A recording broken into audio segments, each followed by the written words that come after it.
YouTube channel, and I am here to show you that I was able to buy this smart LED bulb.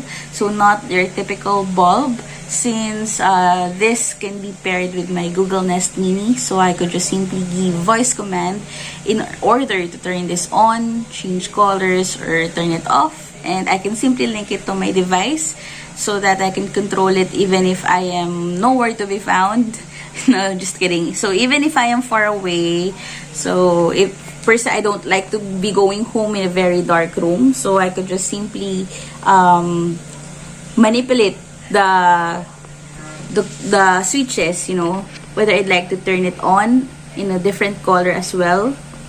So I can just simply change the mode through my cell phone, and there. So I'll show you later, guys. So this is a 9-watt bulb.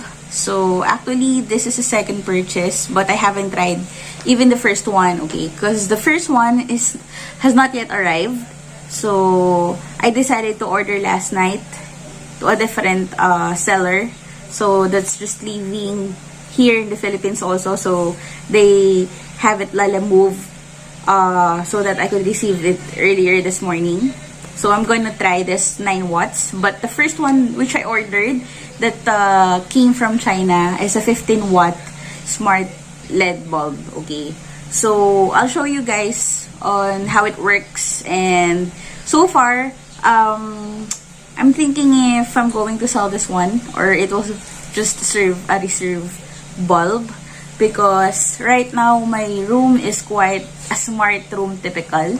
So with the fan and the LED lights, and joining the two would be this smart bulb. So far, all I do was to give command in my room whenever I wanted those to be switched on or off. So there, I'll show you guys.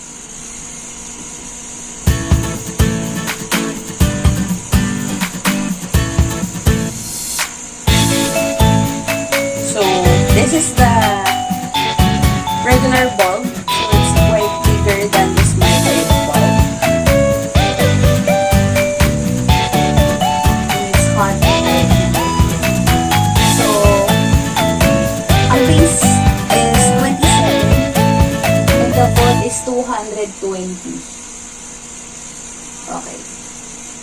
So, it's okay. Hey guys, I was able to successfully added the smart bulb LED light in the Smart Life application. So first, I'm going to show you that it can now be controlled through my device. Okay, so I can simply choose to dim the brightness of the bulb. Just explore it first. So let's see. Okay, so there. Right now, it is currently in 100%. So, we'll check this. Kapag binabaan ko siya. Currently, in a state of 23%.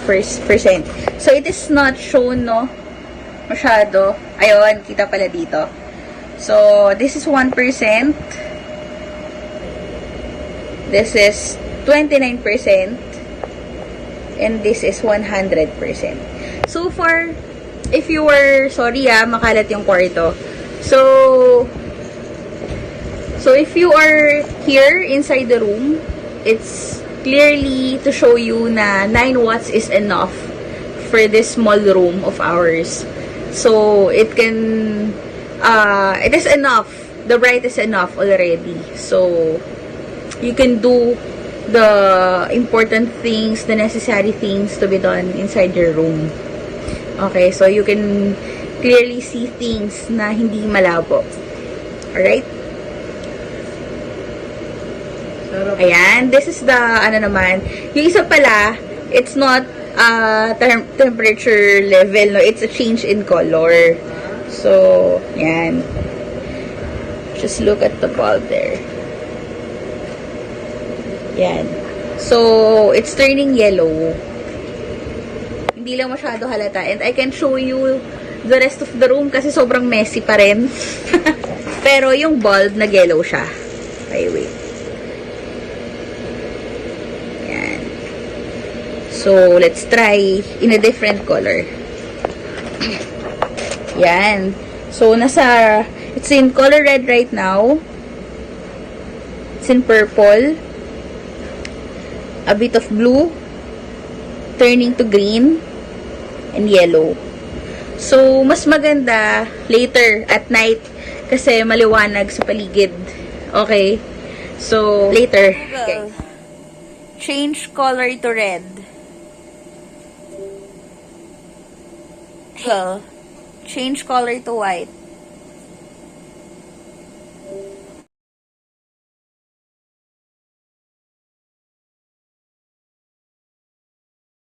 Change the brightness of your lights, say dim night light, or set desk lamp to 50%, or brighten lights by 10%. Noted.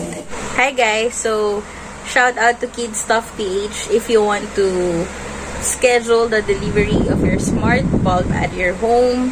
And you may also look for Shopee or Lazada if ever, but it would take time before it arrives. Okay. And guys, please don't forget to leave a like if you like this video, and of course don't forget to share this channel, and don't forget to subscribe and click the notification bell on. Thank you.